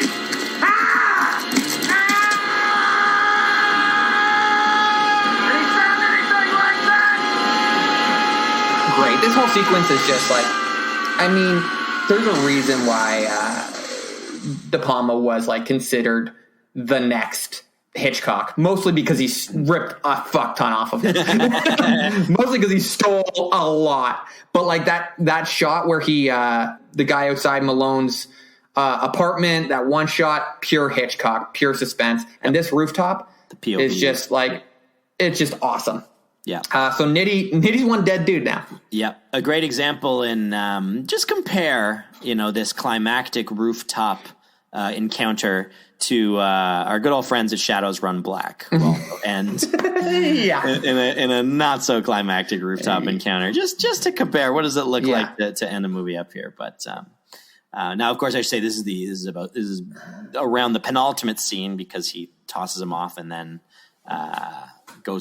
just smashes through that car. Dead as a doornail after this. Sure is dead. And I also just want to say, he's like, I'm going to beat the rap. He's like, you did just shoot 3 people on the way up to this roof. I'm not so sure you're going to beat that rap. Exactly. And although we don't know it for sure yet, if Capone goes down, then I'm pretty sure you're going to go down. Yeah, and even still, like every once in a while, they got to just... Capone's got to give him somebody just to make an example of. Yeah, just be like, you got to throw the scapegoat. Yeah, I feel like Nitty's going down. I feel like he didn't need to throw Nitty off the roof, but that's the Chicago way. Chicago way. And then Stone gives Ness the list that Nitty was passing Capone in court, which was a list of all the jury members and the amount Capone had bribed them. Ness goes and tells the judge, "Hey, we need a new jury. This is bogus," and the judge is like, you don't tell me what you need to do. Ness has got that great line, and I think it's his line of the movie, I would say, which is, I have forsworn myself. I have broken every law I swore to defend. I have become what I beheld, and I am content that I have done right. That's great. That is a perfect, like, hey, I just waded through this shit, and I know I've done wrong, but I did it for the right reasons, and I can sleep at night still. And now you're gonna still be corrupt? Yeah. He tells the judge, hey, you were also in that ledger. And the judge comes out and he says, switch the juries with the next courtroom. I don't even know if in the 20s that would have been. Apparently, kind of based on fact, but. Okay. I mean, the other jury, you're just going to have to retry the whole case. They didn't hear the evidence of the bookkeeper. Yeah, that's right. They can't just. That's so true because it's just played as we've had most of this trial and bringing a new jury to give us a verdict on what I just got here. What are we talking about? Who's that guy? That Capone? Juries take a 30-minute lunch together, fill each other in, you know? Give me the Coles notes. Yeah, exactly. And then immediately Capone's lawyer switches the plea. We'd like to switch the plea to guilty, and Capone loses it, punches out his lawyer. Mm-hmm. Elliot Ness goes over and says, Never stop fighting till the fight is done. What do you say? I said never stop fighting till the fight is done. What? You heard me, Capone. It's over. Get out of here. You're nothing but a lot of talking a bit. Here endeth the lesson. Here endeth the lesson. So, here endeth the lesson, yeah. It's a little ham-fisted in there, but it is. Earned. And the score is back. And the score, the triumphant score is back. I mean, at least at this point, it is his victory moment. But again, like, let's remember that he just murdered a man. He just dirty harried a man off a roof. So it's like you're a little going like, I would have maybe just that you can do the refrain, but throw in like some minor keys or some flats or something to make me realize like, okay, it's this back, but something, because so much has changed in the story and with the characters. So to bring back this theme is actually like some pretty big dissonance here, which I feel like that's on De Palma, not on Morricone. Yeah. And then Ness goes and cleans out his office. All is well as good. He has a great moment with George Stone as he's leaving his office. Right. Where he, as he's cleaning out his office, he has the medallion, the St. Jude medallion, Ness does, and Stone comes say, I guess this is goodbye. Goodbye, George. And he gives George the medallion, which is just a great moment. And because it is a great moment too, where then George says, like, I think he'd want you to have this. And I think that is what you're expecting as an audience member. And it makes this just great choice where he goes, I think he'd want a cop to have it. And he gives it to George, which is just like a great finishing touch for George Stone's character. It's a great way of kind of subverting your expectation with that thing where you assume Ness is going to walk away with it. It's totally justified. You're like, absolutely, like, he would want this. This makes sense. Ness is learning things. He gets that, this isn't, even though I've done these things, this isn't my world. Like, I'm not that guy, and I'm not a cop. You are. Godspeed. Here you go. Yeah. And then as he's leaving, he gets questioned by the reporter. He goes, they say they're going to repeal prohibition. What will you do then? I think I'll have a drink. And the score hits again. Yeah, the score hits again, but I will say, great line, great button on both the scene and the film. I think I might have a drink. And that's it. That's the movie. We touched it. We touched it all over. It's like such an interesting movie. It's like a little time capsule of like, I think it made huge waves when it came out, and it was really a treat to rewatch with more De Palma knowledge than I had initially, to be like, I can see the De Palma all over this. Yep. Only he could make this movie.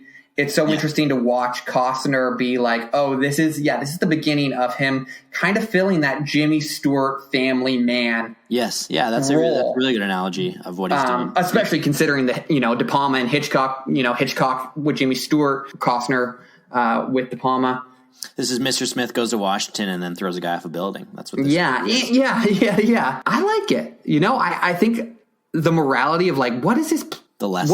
What is Mamet trying to say here is like a little like hard to wrap your head around, because and I think that's the case of Mamet a lot though. Yeah, true. And it is definitely like a Blue Lives Matter movie. Yeah. It's like riddled with we didn't say that right off the top. Like, that's deep into this where I'm like, then that's in no way defending or justifying, the character or historical person of Capone and just the incredibly heinous violence of Chicago. But yeah, and then it's like, of course they do get into like, they make it up front and they put it front and center. Like, this is a police force that is riddled with corruption. Yes. But so then it's like, but they never take out any cops. They never take out any dirty cops. They never Mike gets punched around a little. Yeah, but then he tips them off. So it's not like they never even expose dirty cops. You know what I mean? Like it's this. That's right. They just go, well, it's the bad guys. We'll work around the obstacles of dirty cops rather than seeing them as complicit in just this heinous violence. And not to bring it back to like when that movie came out, what was the political environment of that time, but this is also the beginning of war on drugs. Like this kind of good America versus underbelly that needs to be excised from our culture is, I mean, it's pretty toxic, but yeah, exactly. I would say that the nuance and the shades of gray that he learns are more personal than the social, but it is there, certainly. I think they more successfully develop the nuance of the people rather than the nuances of the issues. And also that's fine. Like not, you know, every piece of art does not need to be social commentary. I know sometimes even I'm always looking for that too. And this rise and falls and does really, really well, I think, on the story and on the characters, particularly of Malone, Ness, and Capone. And it, in those senses, it, to use a baseball pun, it hits it out of the park. Yeah. How did it do with reviewers in that time? Best review, worst review. Best review I could find.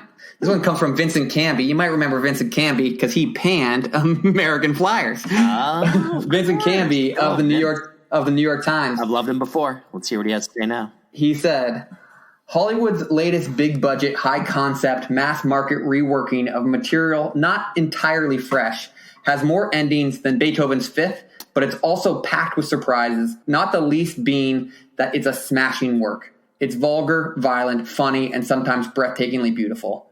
After this, Untouchables, all other movies dealing with Prohibition Chicago will look anemic.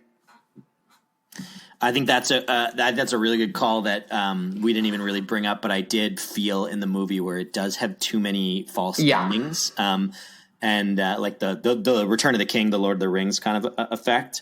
Part of that happens when you have scenes that feel like enders. That's a compliment to a scene where you're like, wow, the movie could end with him pushing him off the cliff, or it could end in the train station, Frank Nitti should have been in the train station, and he should have been the guy who got shot. Because I don't think you needed Frank Nitti. I think seeing him get his hands dirty and like sacrifice the kids and like whatever he had to do to like do that shootout, I thought that was a more interesting moral challenge than deciding to throw that guy off the cliff. That's really true. It's a little bit redundant where we've already seen him have to make a choice that we know he probably couldn't have made earlier. And so I think that is a fair review, both in some of its critiques and And he says of Costner, since this is a Costner podcast, he says Costner went into the Untouchables as a vaguely familiar face. He comes out of it a new star with his own very particular screen presence. Mr. Costner projects a haunted quality that adds unexpected dimension to what could have been a fairly commonplace role. I think he kind of nails it in all of this. In terms of the test of time, in terms of how it stands up, and you go, I think he was pretty much bang on. And I'll tell you, our friend Sheila Benson at the LA Times did not think this. Oh, tell me, Sheila. Tell us what you really think. Sheila Benson says, it's easy to believe that De Palma's heart isn't with this straight arrow hero, Ness, who has a boring wife, a boring house, an adorably boring child, and a private life so stultifyingly dull you suspect De Palma and Mamet of sly satire and brace yourself for the kicker that never comes. Fair. It's strange that in this somber inspection of moral fiber and what causes it to fray, De Palma couldn't have made his hero at least as interesting as his villain, or both of them at least as complicated as they were in real life. I would say that's a little unfair on the last part. I think that they, as I've said, I think they actually do quite a good job of developing Elliot Ness as a character. But Sheila also says that Kevin Costner was the dead central character of The Big Chill. Only Costner's cufflinks showed, and even they were more interesting than Elliot Ness. Ooh, boy. Yeah. Sheila. Sheila didn't like it.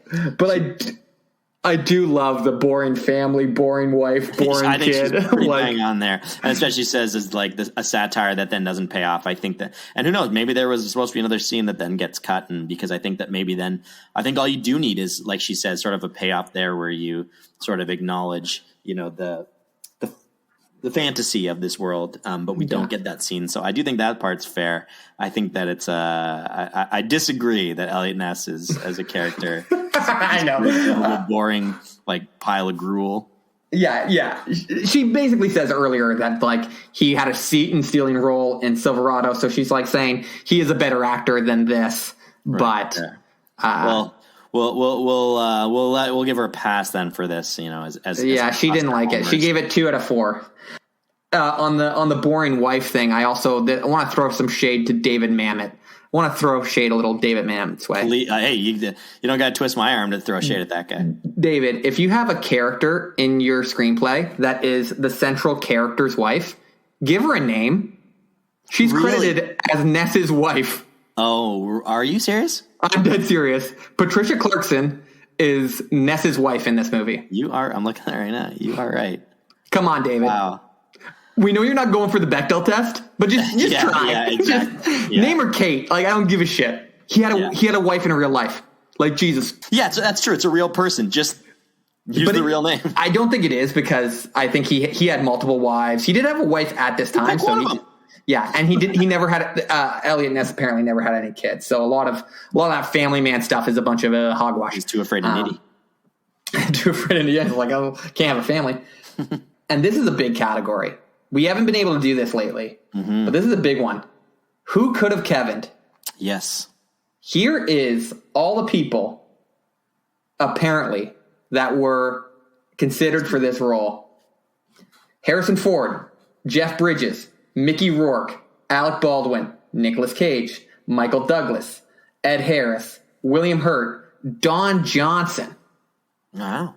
Apparently, Armani suggested Don Johnson, saying he's been wearing Armani every week on Miami Vice. Michael Keaton, Mel Gibson, John Malkovich, Kurt Russell, Sylvester Stallone, John Travolta, Bruce Willis. Aside, I know you went through that pretty fast. Aside from Malkovich, I could see most of those guys in this role. Obviously, I could as well. But aside from, I don't know how you do Malkovich. Don Johnson was the number one. Jeff Bridges was also up there, and Paramount wanted Harrison Ford. Yeah. Apparently, initially, De Palma wanted Jeff Bridges and Gene Hackman as the 2 leads. Gene as Capone or Gene as Malone? Gene as Malone. And Brando was offered the role of Capone. Well, yeah, and there you go. De Niro and Brando crossing again, yeah. I definitely don't see how Don Johnson is a better casting than at the time. Obviously, he's on a hit show, but we know Don Johnson will have a Costner run in later on in Tin Cup. Yeah, and I would say right now Don Johnson is having like an incredible renaissance. Yeah. Don't edit that out. I love that. The Don Renaissance. Yeah. Like, have you seen the new Watchmen that HBO did? No, but I love him in Knives Out. Exactly. He's incredible in Knives Out. So I would say, and I think he is a much better actor now than he was. I mean, again, in the 80s, hey, listen, you're on Miami Vice. It's like you can have great actors on Law and Order, but if you've got that like Law and Order script, you're pretty confined. So I'm not saying he wasn't good then, but But I think getting the chance to do like a De Palma, I don't know. I don't know what De Palma's reputation was at this point. I know he wasn't, he was still kind of considered in that horror exploitation film thriller. Yeah. If I'm recasting, Costner's on the running off this list. Michael Keaton. I think Michael Keaton would be awesome in this role. Yeah, Michael Keaton. I think he would definitely be up there. I can absolutely, of course, see Harrison Ford, and him as a person notwithstanding. I could very much see Mel Gibson in this role. I think that what Costner brings to it, that Harrison Ford and Mel Gibson and don't, but Michael Keaton would, is again sort of that sense of humor and that like maybe not even necessarily sense of humor in this one, but there's like again, we've talked about this before. There's this element of this. I don't even want to use the word goofy, but there's just this light playfulness. Yes. And lightness, not in terms of you can't have scenes with weight, but there's a lightness of touch with Costner that I think Keaton does also share. That I could see, I could see Keaton in this role as well, and I think is what Elliot Ness needs, especially then. You know, if Mel Gibson starts that movie, you don't have to lead me with a story and development to convince me that he might throw a guy off a roof at the end of this. Yeah. Even to an extent. Yeah. There's no heel turn with Mel Gibson. Exactly, and I think that goes for Alec Baldwin in there too. Where you go with like Costner doing, you really go like, oh damn, like he did that. There's he embodies the sense of innocence much more than any of the other guys are going to. Great way of putting it. He embodies a sense of innocence. I think that's a great way of putting it. If anything, I think I'd like Keaton because he doesn't seem edgy, but he also wouldn't seem as obviously like pristine as Costner feels. I think he would. You wouldn't be expecting him to throw people off a roof, but you also don't think of him going upstairs to brush his wife's hair. At least not without a sense of irony. Yeah, absolutely. All right, Adam. This is a new category. Okay. When Costner's In Memoriam plays during the Oscars on that fateful day, I hope it never comes, but when it comes, what from this movie is making the In Memoriam? Right. So when you go through those In Memoriams, you see scenes from, all their iconic movies. So yeah, which one? I mean, probably the cathedral scene, because I think that shot, that kind of that shot looking up at them is one of the most iconic from this film. So I think probably that shot of him beside Connery in the cathedral is what I would say. Yeah. What do you think? I'm putting in the baby carriage. I'm putting in the steps. Just give me a few shots from that, and I think that's like. I just think if you were in a scene like that, like you're part of movie history, and that's awesome. Yeah, and if I can give a dark horse, even though I don't think this will actually be in it, just the shot of him pulling out the umbrella. Pretty good. Who's your MVP of this movie? Yeah, I thought about this a lot. Costner is so good in this. I think the standout performance, even more than De Niro, I think it is. I think it was a very correct choice with the Oscars to go with Connery. I think I have to go with De Palma because I think I think that the things that he does that work so well, and I think that it particularly he's so gifted with shot composition that there are just some incredible. I remember particularly there's a scene where after Nitty peels off outside his house, and Costner's running after him, and then there's a scene where then the he's just standing in the silhouette with the moon behind him and just like dead center frame. It's just sort of it's just the end of a scene that isn't the most iconic scene, but there's just such beautiful composition to that shot.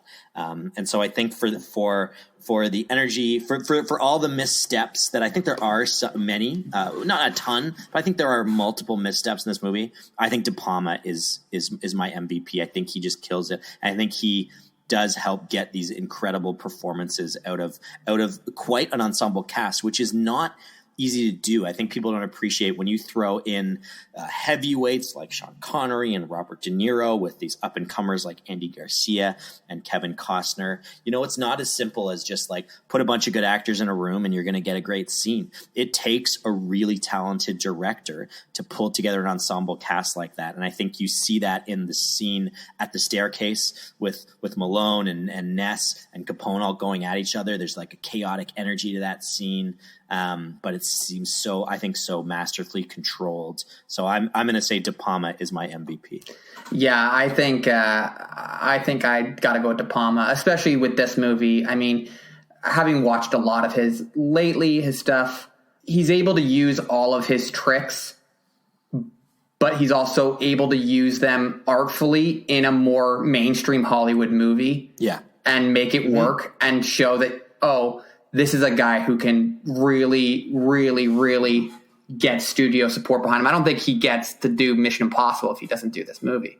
I agree. I think it's De Palma. I think he just kills it. I think this is, I don't know if it's his best movie, but it's up there. I think it's a game changer in his career. Absolutely. Absolutely. All right. And we're going to move on to power rankings. Mm-hmm. We've decided, since last week we had to decide where to slot American Flyers, and it was tough. And we, I think we maybe done it dirty, a little dirty. You know? And hey, maybe that's more on me. How do you feel that we spent the last couple hours not arguing with each other? It feels weird, and it's nice to be friends again for this month. We'll see how it rolls out next month. I feel like the podcast has suffered. Okay, so as we've discussed before, we're going to be doing we're judging the movie on two standards: just how good a movie it is, and then how good is Costner in it, or how important is Costner in it.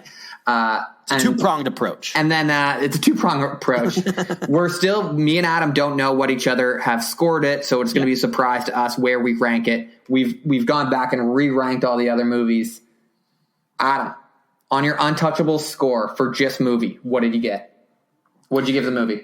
For just movie, like I said, coming away from it right away, I almost was kind of score it lower until I went back and I watched the second time, and I actually bumped it up because, again, it's such an iconic movie. You always hear the Untouchables, that it becomes like, before you go in, like, this is going to be an 11 out of 10. And I don't think it's like a perfect movie, but I do think it, like I said, I think it's brilliant. I think it's iconic. I'm going to give this an 8.4. Oh, damn. Yeah. The flesh and bones of this movie is just so strong. Depictions and our understanding of police forces, notwithstanding, I think it is an 8.4. I think what works so well and is so brilliant. And especially, for the character of Elliot Ness, who breaks bad in this, 40 years before that was, a coined term from the show, I think just works so well. And so, I'm going to say 8.4 for the movie. I scored it a little lower, but I still scored it the highest we've scored a movie. I give it a 7.8. I think it's a solid B+ movie. I don't think it's I'm going to save the 8s for something I think is like a really that's fair great film, and I think it is awesome, but to me, it still kind of lands in like a good popcorn movie. Ain't nothing wrong with that. 7.8. Yeah. What'd you give Costner? Yeah, I think that this is we talked about, like, right back, honestly, from Malibu Hot Summer, the guy knows what he's doing on screen. So it's not like all of a sudden with each successive movie you go, like, especially during this early phase where you're like, oh, he really, like, shines here. Like, even in American Flyers, which I think is a big pile of trash. Like, he's solid and he knows what he's doing. He doesn't lose his footing. But at the same time, I think this is the first time where a movie is really carried on his shoulders. Even American Flyers was him and, the character of his brother. This is a movie that is on his shoulders. So I'm going to give, but knowing as well that we see a lot more to come. And knowing that, listen, we talked about Mamet and De Palma in those scenes with the family, and you can only do as well as the editing and the script and the direction. But those scenes are not great. So they definitely bump him down for me. I give Costner in this film, I give him a 7.3. Oh, okay. We're in the same territory. Yeah, I think it's a good beginning for him, and I think it's a good, like, pat on the back. You were the first billing on a massive Hollywood film. Like, good for you. Yep. But I think you can kind of see he's not the most interesting guy on screen at any moment. And especially when you cut to De Niro, you cut to Connery. It's new Costner going up against veteran De Niro and veteran Connery. And he's not in that ballpark yet. I give him 7.4. There you go. All right. Which is I still have my favorite Costner performance so far, Gardner Barnes and Fandango. I totally agree. I totally agree. That still stands out as the best performance for me. So I don't think there's a shock to anybody. We got a new leader on the power rankings. I know. Yeah. Pour one out for Dom. Pour one out for Dom. Fandango. We'll see what the longest streak is on the power rankings. Because we're about to get some good movies coming up. A solid 3 months on that power rankings, Fandango. A 3-month title reign. 3-month title reign. But fitting, the week after WrestleMania, we have a new champion. Yeah, we got a new champion. Next month, we got 1987's No Way Out coming up. We will find out if next month, when we do those power rankings, was Elliot Ness touchable? You're fired. That is a reworking of the text that Ivan sent me. So there you go, Ivan. He wanted to know if the experience was touchable, and I worked it in my own boom. What better way to go? Boom goes the dynamite. Boom goes the dynamite. All right, everybody. Thanks so much for listening. Yeah, we really appreciate it, and all the feedback people are giving us is it's just fun to do this, but it means a lot that people are actually listening, and they're listening, and some people are liking. So that means a lot. It makes us enjoy it even more too. Tell your friends, and please hit subscribe if you're a fan. Help us out a lot. And hit us up on Instagram and Twitter at Talking Costner. Thanks, everybody. I promise I'll fight with Adam more next month. I'm sure we'll be arguing. We be hating. All right, everybody. Peace. Peace.